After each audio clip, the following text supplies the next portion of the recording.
We're celebrating with AleX from Violet Breed, and we're talking about this amazing new record, new single, and his collaboration with Brian Wheat, of course, veteran bass player, manager, songwriter from the group Tesla. And Alex, how did the name Violet Breed come together? I've said like previously, there's no amazing magical story, but when me and Brian were, I can't remember when it was, but we were together at some point. I think it might have been in Italy or here, but we always liked the word when the opportunity to come up to do this. We always enjoyed the word violet. No idea why, but it just sounded cool. Yeah. We're playing around with like, you know, violet this, violet this, and literally out of nowhere, Brian just went violet breed, and all of a sudden we just looked at each other and I was like, yeah, the way how that band name sounded really fitted well for I think the music that we were creating and now releasing. It just sounds right. So I wish there was some magical story that it came in a dream, or I saw it in the Yeah. stars, or I found it in a sink spelt out with Cheerios, A but it Ouija, wasn't. It was Ouija just board or something. yeah. It was just we like the word violet.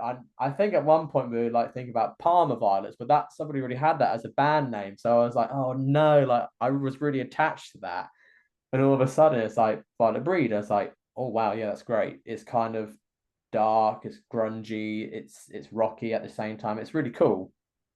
Yeah, Violet kind of conjures up that psychedelic 60s, Mm, with the colors and the flower power and all that. But then Breed comes in and, makes you wonder. I know a lot of people when they first probably look at the name, they think violent breed. They yeah, they they yeah. add an extra in there, and then it becomes like a death metal band or something hard. But then they realize, no, no, it's Violet, Yeah. you know. It's like when you I don't know if you can see my room, but I've got these Beatles posters, but my walls are purple, they're violet. Yes. Yes. And again, like that came before even the band. So it's like it's kind of like that's cool. It's been there subconsciously all along on my walls. But yeah, it just I don't know, it when I say the word violet breathe and I listen to the new single Awake, it doesn't disconnect with me. It feels right. And I think that's important. So it sounds cool. Now, did you come to California to shoot that video, or how did the video happen? No, we did the video here in the UK. Okay.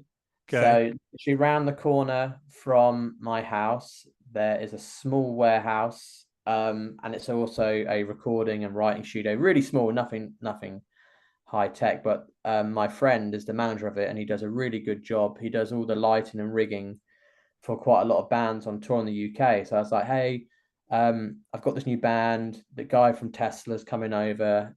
Can we have the room for maybe 2 or 3 hours? And literally, we shot about 2 or 3 music videos in about 3, 4 hours. Just Wow. going over and over and over again. Brian was so jet lagged because he flew, picked him up from the airport, and then within about 12 hours, we were shooting music videos to about midnight. So it was all done here, which is really cool.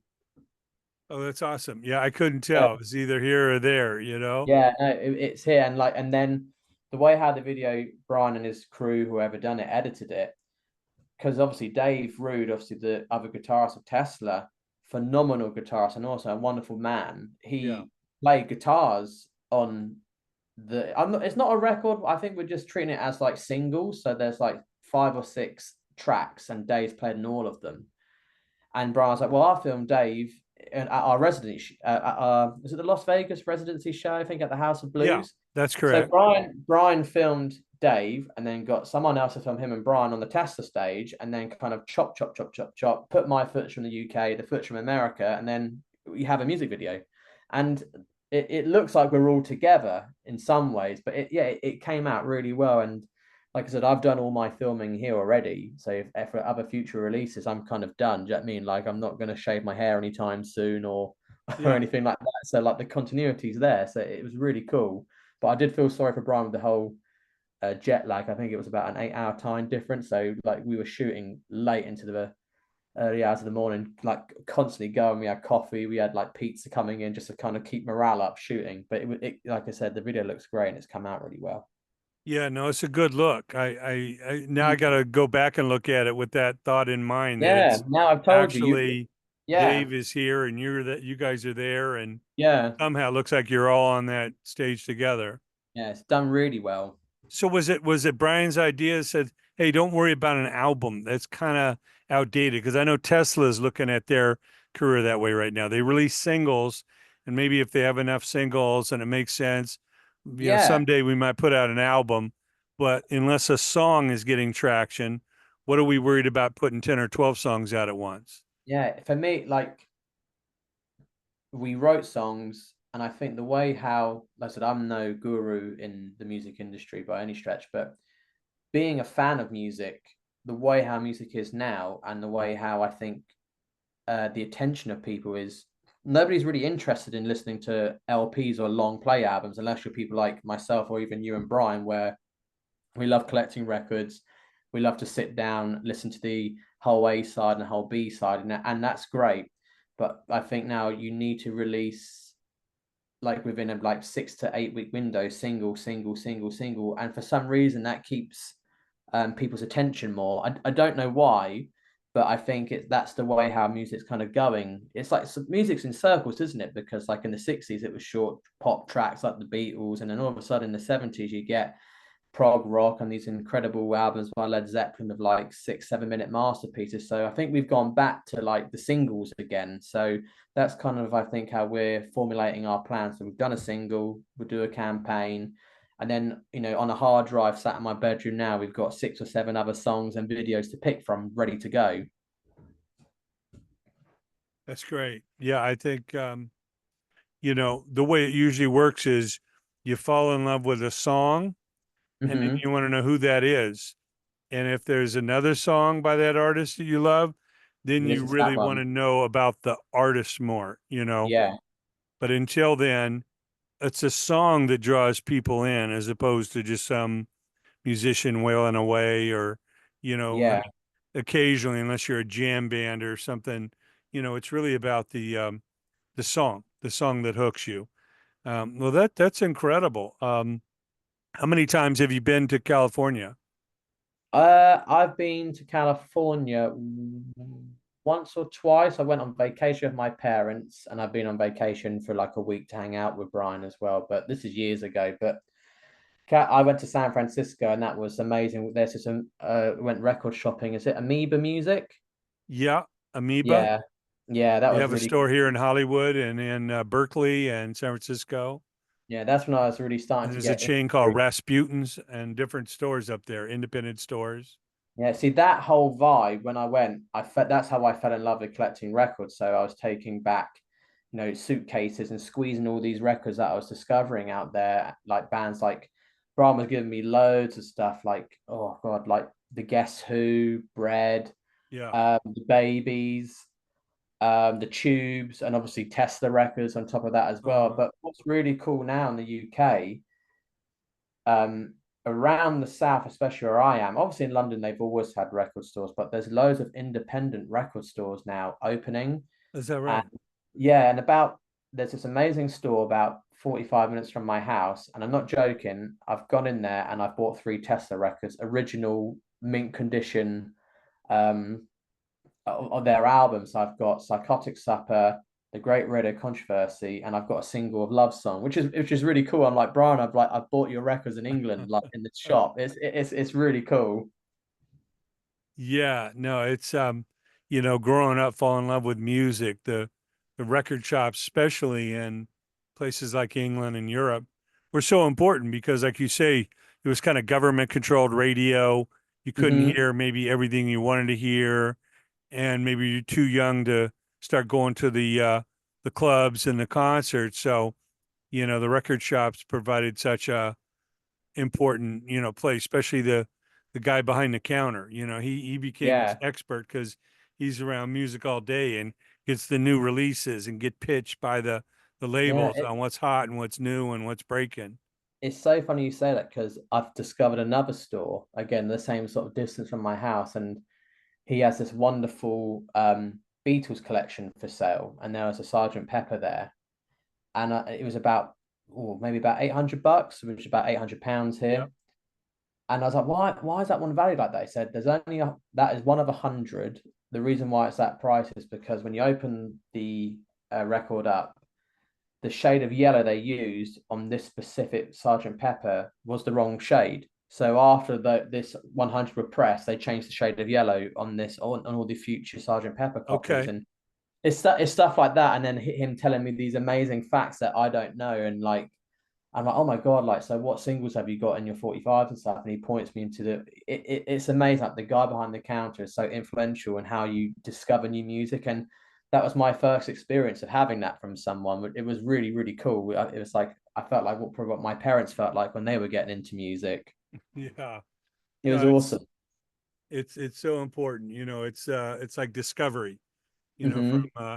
going to the shops and just pouring yourself into it. And of course, working with people like Brian, who's been around the industry for Oh, 40 years, and Brian's record collection is a piece of art. If you ever get to chat to him on an interview in the future, ask him about it. It is sensational. It's like a museum. that's what his studio. No, here's a record collection. Oh, his record collection at his home. Yeah. Oh Okay. my God, it's amazing, and that's what inspired me when I'm at home and I saw his collection. It's like, right, I've got to start. Like, if you're into music, this is like the path you've got to follow for collecting records. So my favorite band is Queen. So like Sure. the last 3 or 4 years, I haven't stopped collecting Queen records, like different variations, Yeah. different colors, I, different album I covers. knew they're about to release the first album remix. That's got Yeah. to be Oh my incredible. God. I've got the pre-order. I've listened to the single When the Night Comes Down. Have you listened to it yet? Are you a fan or Yeah, of course. I yeah, share a birthday with Freddie Mercury, September 5th. Of course, we're oh different amazing. different Yeah, years, but every year I celebrate the Freddie same Mercury's day. birthday on my birthday. What a birthday. I've like I said, I listened to the new remix and I'm up for it. Like I love the first record. I love that sort of prog rock, weird metal. I don't know how to describe it, but it just fantasy thing they were doing for the first two records. Yeah. But I hear what they're saying, like back when they were recording, they weren't really captured how they were because of the timings of the studio, the budgets, and they were in and out on the late shift in the studio. So to hear the new version when the night comes down as a more produced, larger track, I was like, oh wow. And Freddie's vocals are just soaring through it. And I was like, the moment I heard it on my Spotify, I was like, right, website, pre-order, goodbye, $200. I mean, I'm happy with it. It will just go in my collection now. Yeah, it's they always talk about remastering. This is newly remastered, but that Yeah, doesn't change the sound that much. But no, this is a remix. remixing, if they have the Mm-hmm. original analog tapes and can go in with the right engineer, Yeah, and I'm sure Brian May and Roger Taylor were involved, you can actually get the mix that you've always wanted. I know a lot of musicians, they forever after a record comes out, they said, "Oh man, I wish I could have tweaked yeah, this or changed that. I wasn't really comfortable with the way that ended, and so this many years later to get that chance. God, it's 50 years later. I mean, it's yeah. I amazing. mean, I wasn't around, but this is another kind of cool story that's related to what we're talking about. So I've never been alive in the world when the Beatles have ever released music. I know obviously George Harrison and John Lennon aren't with us anymore, Yeah. but the Now and Then record, when they put that out, when was that? Maybe about 4, 6 months ago, whenever that Yeah, was. yeah.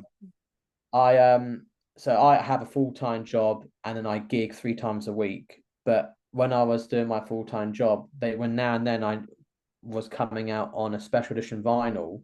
I got down to the local record store for 6 a.m. and queued up outside just to get my copy because it was so magical to be alive in the universe. Yeah. To I'm now experiencing what it was like for all these Beatle fans around the world to go buy a new Beatles single in a record shop. And it may sound sad and silly, but it was really special for me. I was like, it was really No, cool.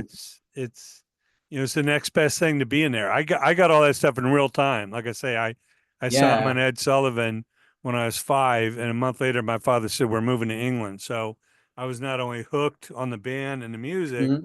but now I'm immersed in it, living in a British community and going to the record shops in the school and watching of course Top of the Pops and Yeah. I'd get access to the pop music magazines covering the British invasion and all that. So now, Alex, tell us where's the best place on social media for people to check out Violet Breed? I know you have the video on YouTube.